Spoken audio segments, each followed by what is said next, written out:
Hello बच्चा party, क्या हाल चाल, कैसे हैं सभी लोग। So my name is Yash Maheshwari and welcome back to my YouTube channel. So a lot of students have been asking me questions regarding to improvement examinations, regarding to recheck, regarding to revaluation. So आ गई है notification CISC council के द्वारा कि क्या सारी चीजें रहेंगी recheck की, रीवैल्यूएशन की, इंप्रूवमेंट एग्जामिनेशन की. सो इस वीडियो को लास्ट तक देखिएगा. If you are not satisfied with your board results, and नीचे कमेंट करके जरूर बताइएगा कि आप किस पर्टिकुलर सब्जेक्ट को रीचेक के लिए देना चाह रहे हैं या किस पर्टिकुलर सब्जेक्ट का इंप्रूवमेंट पेपर देना चाह रहे हैं. नीचे कमेंट करके लिखिएगा, उससे हमको पता चलेगा कि कोई पर्टिकुलर सब्जेक्ट है जिसमें झोल हुआ है, सारे ही सब्जेक्ट्स में झोल हुआ है, या कोई पर्टिकुलर सब्जेक्ट है जिसमें बच्चे ज्यादा परेशान हैं. तो नीचे कमेंट करके जरूर बताइएगा. चलिए, क्या नोटिफिकेशन आया है आईएससी बोर्ड के हिसाब से ये देख लेते हैं. तो 30 अप्रैल 2025 की ये नोटिफिकेशन यहां लगी हुई है. ऑल्दो ये नोटिफिकेशन आज की तारीख को आई है, 2 तारीख को. क्या कह रहा है ये नोटिफिकेशन? ये नोटिफिकेशन कह रहा है guidelines for recheck and revaluation improvement examination. ये आईएससी क्लास 12 के लिए है. आईसीएससी क्लास 10 का अगर आपको वीडियो चाहिए तो नीचे कमेंट करके लिखिएगा, आईसीएससी का अलग से बनाऊंगा. सबसे पहले तो कॉन्ग्रेचुलेशन, जो पास हो गए, जो भी चीजें हैं, बातें हैं, सारी लिख दी है यहाँ पे. इसके बाद यहाँ पे क्या लिखा है, इसके बाद यहाँ पे इंपॉर्टेंट बात ये है कि अगर आपको रीचेक कराना है तो उसका लेटेस्ट लास्ट डेट है 4 मई, यानी कल और परसों. बस 2 दिन और बचे हैं आपके पास. If you are not satisfied with your result and you want to go for recheck, then the last date is 4 May 2025. Candidates who have attained not qualified result in year 2025 can appear for the improvement examination इसी साल, जो जुलाई के महीने में होने वाला है. Now, the candidates who do not qualify in the year 2025 after the declaration of improvement examination may take 2026 वाला examination in all the subjects. तो वो बच्चे जो 2025 में इंप्रूवमेंट देने के बाद भी अगर फेल हो जाते हैं, वो 2026 में जाके दोबारा से बोर्ड एग्जामिनेशन दे सकते हैं. कैंडिडेट्स हु हैव क्वालिफाइड, जिनकी मार्कशीट में क्वालिफाइड लिख के आया है 2025 में, वो भी इंप्रूवमेंट पेपर दे सकते हैं मैक्सिमम ऑफ 2 सब्जेक्ट्स में. मतलब मिनिमम 1 में, मैक्सिमम 2 सब्जेक्ट्स में आप दे सकते हैं. और अगर वो फर्दर चाहें कि नहीं, मान लीजिए इंप्रूवमेंट देने के बाद भी आपका 75% का क्राइटेरिया फुलफिल नहीं हुआ या 60% का क्राइटेरिया फुलफिल नहीं हुआ, देन इन दैट केस आप अगले साल 2026 में जो बोर्ड एग्जामिनेशन होगा उसमें दोबारा से इंप्रूवमेंट का एग्जामिनेशन दे सकते हैं, जिसको हम कहते हैं सप्लीमेंट्री एग्जामिनेशन. लास्ट ईयर 2025 में, 2024 में जिन बच्चों ने अपना बोर्ड एग्जामिनेशन दिया था, उन्होंने अगर इस बार दोबारा से बोर्ड एग्जामिनेशन दिया है और वो सैटिस्फाइड नहीं है अपने बोर्ड के रिजल्ट से दोबारा, तो वो फिर से इंप्रूवमेंट एग्जामिनेशन दे सकते हैं. और वो बच्चे जो इस साल इंप्रूवमेंट देने के बाद भी सैटिस्फाइड नहीं होंगे कि भाई हमारा क्राइटेरिया फुलफिल नहीं हो रहा, वो दोबारा से अगले साल 2026 में सप्लीमेंट्री एग्जामिनेशन दे सकते हैं. नाउ गाइडलाइंस क्या है रीचेक रीवैल्यूएशन की? रीचेक जो है वो जो 4 मई लास्ट डेट है, 4 मई से पहले पहले आपको कहां क्या दिया हुआ है, देखिए. For recheck candidate through their school / candidate themselves will be required to pay an online fee of ₹1000 per subject. Best क्या है, आप स्कूल में जाइए, अपने प्रिंसिपल को एक एप्लीकेशन लिखिए. इन केस आप मौजूद नहीं है शहर में, you ask your parents to go to your school, give an application to your principal stating कि किस किस सब्जेक्ट्स में आपको रीचेक करवाना है. ₹1000 per subject is the fees for recheck. Recheck में क्या क्या होगा ये क्लियरली यहां पे मेंशन्ड है. All the answers have been marked. क्या सारे आंसर्स चेक हुए हैं, नहीं हुए हैं, बस ये देखा जाएगा. There has been a mistake in totaling of marks for each question in the subject and in transferring the marks correctly onto the cover page, जो मैं ऑलरेडी बता चुका हूं. एंड आपकी कोई शीट जो आपने अटैच की थी, अगर वो डिटैच होकर कहीं खो गई है, उसको एक बार देखा जाएगा. That's it. इतनी चीजें ही आपके रीचेक में देखी जाएगी. आपका हर एक क्वेश्चन को चेक नहीं किया जाएगा. It is clearly mentioned over here. Recheck की कंडीशन में जो भी मार्क्स आपके रीचेक होने के बाद आएंगे, अगर बढ़ेंगे वो नंबर लिए जाएंगे, अगर कम होते हैं तो कम वाले नहीं लिए जाएंगे, जो प्रेजेंट मार्क्स हैं वही लिए जाएंगे. मतलब जो अभी आपका बोर्ड का रिजल्ट आया है उसमें जितने मार्क्स आए हैं वो marks as compare to improve, ये जो रीचेक वाले के मार्क्स हैं, इन दोनों में से जो हायर मार्क्स होंगे उनको लिया जाएगा कंसिडरेशन में। यहां मार्क्स कम होने के चांसेस 0% है, बिल्कुल नहीं है। ठीक, ये भी बहुत बड़ा एक सवाल था पेरेंट्स और बच्चों के मन में। Then candidates who are not satisfied with their recheck, जो रीचेक से भी सेटिस्फाइड नहीं है, वो रीवैल्यूएशन के लिए जा सकते हैं। रीवैल्यूएशन की fees is 1500 rupees per subject which is totally non refundable under any circumstances. तो अगर आप रीचेक के बाद आपके मार्क्स नहीं बढ़े, आपको तब भी लग रहा है नहीं किसी ने कुछ गलत चेकिंग की है, आप रीवैल्यूएशन के लिए जा सकते हो। रीवैल्यूएशन के लिए 3 दिन दिए जाएंगे। जैसे ही रीचेक होने के बाद आपका रिजल्ट आएगा, रिजल्ट कब आएगा अभी ये नहीं बताया इन्होंने, जैसे ही रीचेक के बाद रिजल्ट आएगा उसके 3 दिन के अंदर अगर आप चाहो तो आप रीवैल्यूएशन के लिए अपनी कॉपीज डाल सकते हो। रीवैल्यूएशन के लिए आप स्कूल के पास जाके बोल सकते हो कि मुझे रीवैल्यूएशन करना है, या खुद से भी कर सकते हो, यहां पे लिखा है यही बात। 1500 रुपीज पर सब्जेक्ट आपका यहां पे लगने वाला है। ठीक है, नाउ रीवैल्यूएशन में एक बहुत इंपॉर्टेंट पॉइंट जो आपको पता होना चाहिए, रीवैल्यूएशन कराने के बाद, अब रीवैल्यूएशन में आपका एक एक क्वेश्चन चेक होगा, एक एक लाइन चेक होगी। इनकेस अगर आपके मार्क्स बढ़ते हैं तो बढ़े हुए मार्क्स दिखेंगे, इनकेस अगर आपके मार्क्स कम होते हैं तो वो कम वाले marks will be taken as the final marks. तो कहने का मतलब क्या है कि रीवैल्यूएशन के केस में आपके मार्क्स बढ़ भी सकते हैं, घट भी सकते हैं, तो यहां पे रिस्क है। रीवैल्यूएशन के चक्कर में मत ही फंसना तो ज्यादा अच्छा है। ये मेरा खुद का सजेशन है, बाकी मानना ना मानना आपके ऊपर है। आपका मन क्या कहता है, आपकी विवेक क्या कहता है, बुद्धि क्या कहती है, जो आपको ठीक लगे वैसा कीजिएगा। लेकिन मेरा एज अ टीचर ये मानना है कि रीवैल्यूएशन पे नहीं जाना चाहिए। न मार्क्स कम भी हो सकते हैं, गड़बड़ हो सकता है। कितने अच्छे से चेक की जाएंगी नहीं की जाएंगी इसका कोई गारंटी नहीं है, और आप यहां पे क्वेश्चन भी नहीं कर सकते। क्लियरली इन्होंने यहां पे मेंशन किया है। ठीक है, क्लियर है, राइट। अच्छा जी, इसके बाद वो बच्चे जो इंप्रूवमेंट का एग्जामिनेशन देना चाहते हैं, वो बच्चे जो इंप्रूवमेंट का एग्जामिनेशन देना चाहते हैं उनके लिए क्या है, सो एलिजिबिलिटी क्या है इंप्रूवमेंट एग्जामिनेशन की। So the candidates whose result in the main examination is declared as absent, बस वो ही नहीं दे सकते हैं, बाकी हर बच्चा इंप्रूवमेंट एग्जामिनेशन दे सकता है। आप फेल हुए हैं तब भी दे सकते हैं, आप पास हुए हैं तब भी दे सकते हैं, आप क्वालिफाइड है जैसे भी हैं, आप इंप्रूवमेंट एग्जामिनेशन दे सकते हैं। बस वो बच्चे नहीं दे सकते जो एब्सेंट थे, जिनके मार्कशीट पे लिखा है एब्सेंट, वो नहीं दे सकते। ठीक, कितने नंबर ऑफ सब्जेक्ट्स परमिटेड है, तो मैक्सिमम 2 सब्जेक्ट्स में आप दे सकते हैं, राइट। अब अगर बात की जाए थ्योरी और प्रैक्टिकल की बात की जाए तो सो थ्योरी और प्रैक्टिकल में क्लियरली मेंशन्ड है, जो भी आपके प्रैक्टिकल के मार्क्स थे अभी इस समय 2025 वाले बोर्ड एग्जामिनेशन में, जो भी आपने दिया जिसका रिजल्ट आया, जो भी आपके प्रैक्टिकल के मार्क्स थे वही सेम प्रैक्टिकल्स के मार्क्स कैरी फॉरवर्ड कर दिए जाएंगे। इंप्रूवमेंट एग्जामिनेशन में you will be only appearing for theory examination, तो थ्योरी में जो भी नंबर बढ़ के आएंगे वो नंबर लिए जाएंगे, प्रैक्टिकल के सेम नंबर कैरी फॉरवर्ड किए जाएंगे जो इस बार आपको बोर्ड में मिले हैं, right. So candidates who are appearing for particular subject in improvement examination are required to compulsorily appear for theory paper, सिर्फ theory में appear होना है, ठीक है। For the ISC marks of practical already awarded to the candidates in main examination will be carry forwarded. However, if the candidate was absent in the practical, then the candidate, in addition to taking the theory examination, is also permitted to submit the project work and appear for practical examination, which should then be accessed and marks awarded and submitted. तो वो बच्चे जो किसी कारणवश से practical नहीं दे पाए थे, प्रैक्टिकल में एब्सेंट थे, उनको दोबारा से प्रैक्टिकल एग्जामिनेशन भी देने को मिलेगा। थ्योरी तो देने को मिलेगा ही मिलेगा, लेकिन जो बच्चों ने प्रैक्टिकल दिया है, एब्सेंट नहीं थे, उनके जो प्रैक्टिकल के मार्क्स जो इस बार बोर्ड एग्जामिनेशन में आपको मिले हैं, that will be carry forwarded, clearly mentioned, right. Registration कैसे होगा भाई? So schools will be able to register candidates online for the improvement examination during the month of June July in the given year of examination. So June के महीने में registration आपके start हो जाएंगे, जून के महीने में रजिस्ट्रेशन हो जाएंगे, जुलाई में आपका पेपर हो जाएगा। लास्ट ईयर इंप्रूवमेंट एग्जामिनेशन की जो डेट थी वो 12 से 16 जुलाई के बीच में थी। इस साल भी आप यही डेट मान के चलिए, थोड़ा जल्दी ही हो जाएगा, लेट तो नहीं होने वाला, क्योंकि इस साल सारा काम जल्दी जल्दी हो रहा है, ठीक है।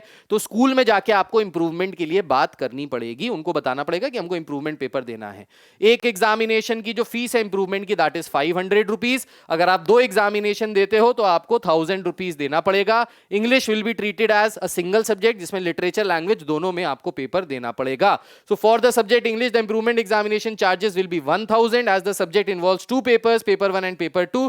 The payment will have to be made online at the time of registration. तो वो स्कूल वाले देंगे, आपको स्कूल में पेमेंट जमा करना होगा। ठीक है।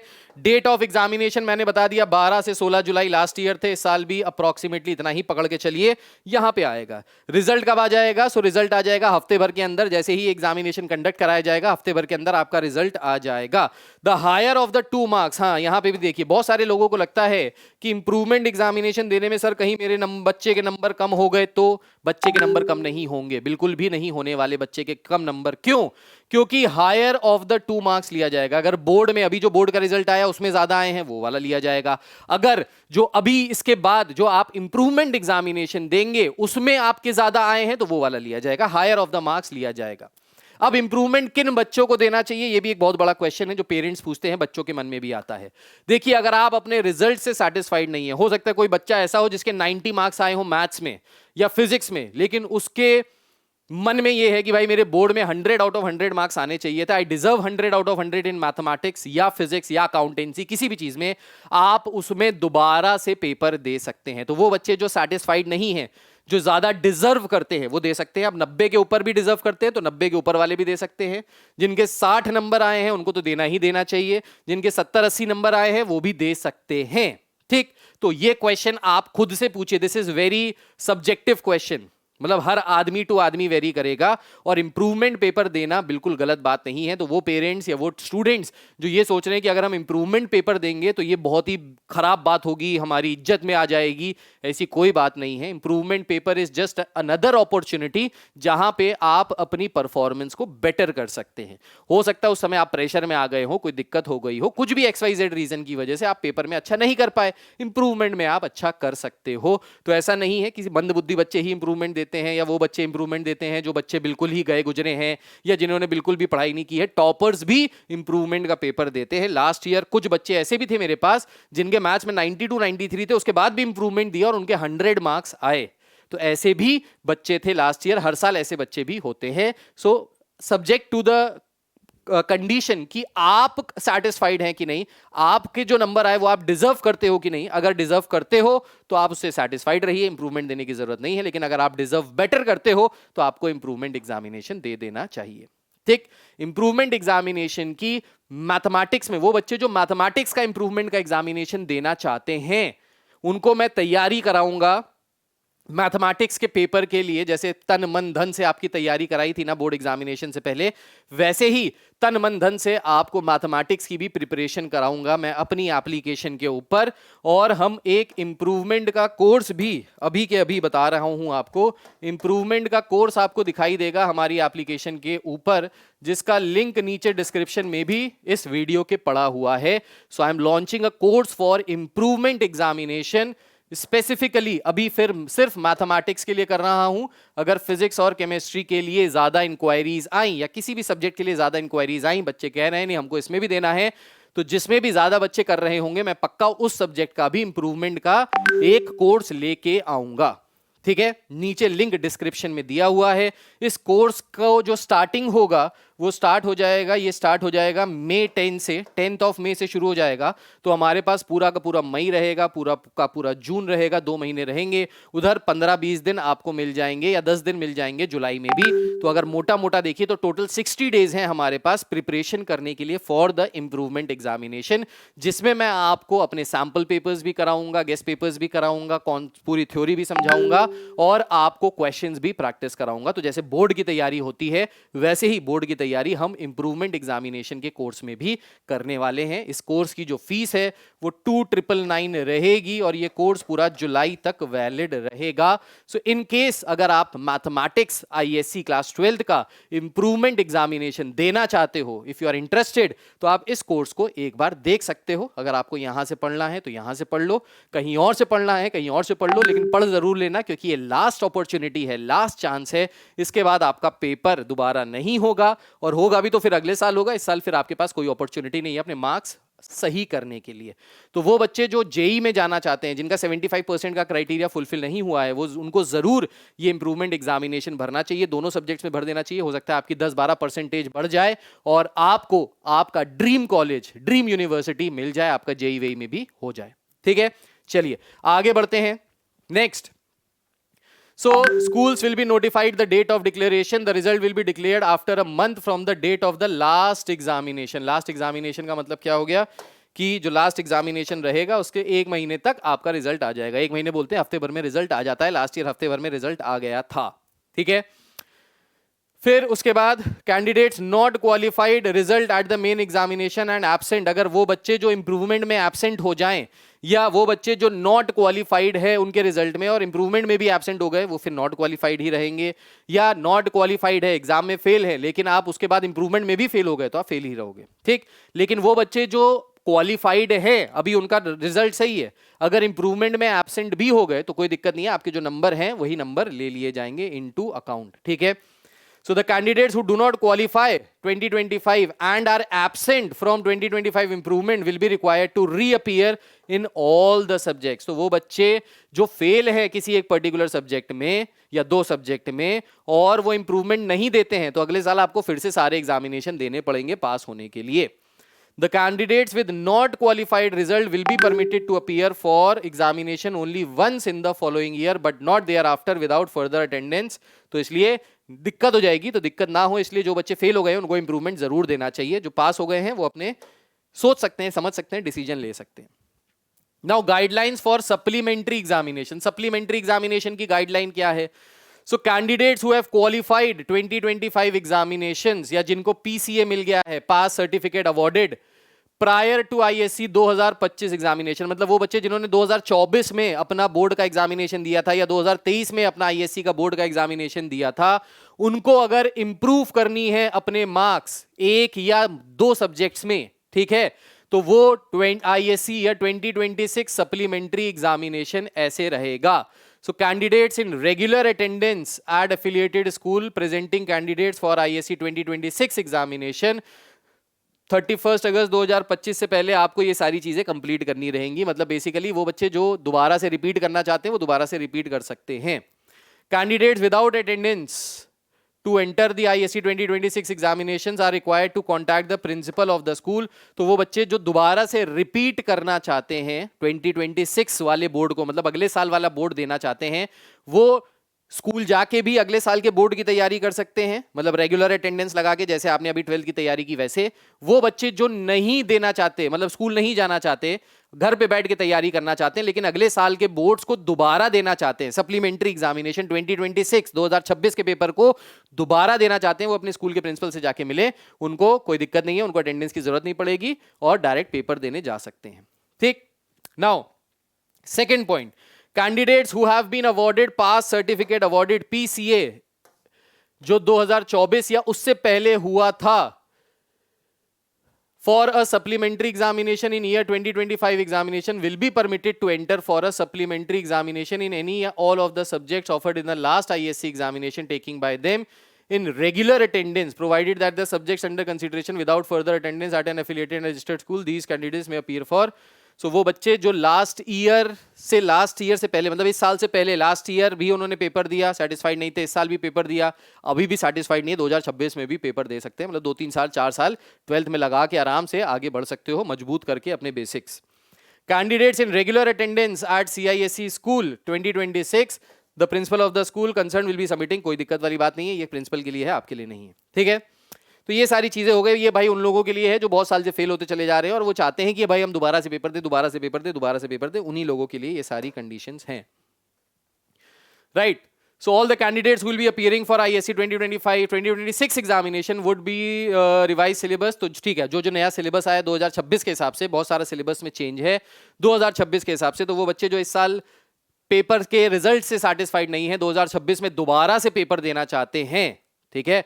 तो उनके लिए नया जो अभी इस साल का जो पूरा रिवाइज सिलेबस आया है, जो भी चीजें रहेंगी उनको आपको उसी हिसाब से देना पड़ेगा, वही सब्जेक्ट्स में देना पड़ेगा जो इस साल सब्जेक्ट चल रहे हैं। कोई अगर सब्जेक्ट डिसकंटिन्यू कर दिया गया तो उसमें आप पेपर नहीं दे सकते, यही बात है। इन केस अगर आपको कोई क्वेरी है, कोई दिक्कत है, कोई परेशानी है, कुछ क्वेश्चंस है मन में, तो आप हमारे 9871945522 वाले नंबर पे कॉल करके अपनी क्वेरीज को शांत कर सकते हैं, पूछ सकते हैं, यहाँ पे पता कर सकते हैं, ठीक है। और अगर आपको और भी कोई दिक्कत है, ठीक है, व्हाट्सएप करके आप पूछना चाहते हैं तो व्हाट्सएप कर सकते हैं 915519551955 पता नहीं भाई, भूल गया नंबर, व्हाट्सएप वाला नंबर भूल गया। चलो यहीं पे कॉल कर लेना, यहीं पे कॉल करके देख लेना, ठीक है। Thank you so much, this is Yash Maheshwari signing off, take care, God bless you all, bye bye, जय हिंद, अपना अपना ख्याल रखिए, बाय बाय, गॉड ब्लेस।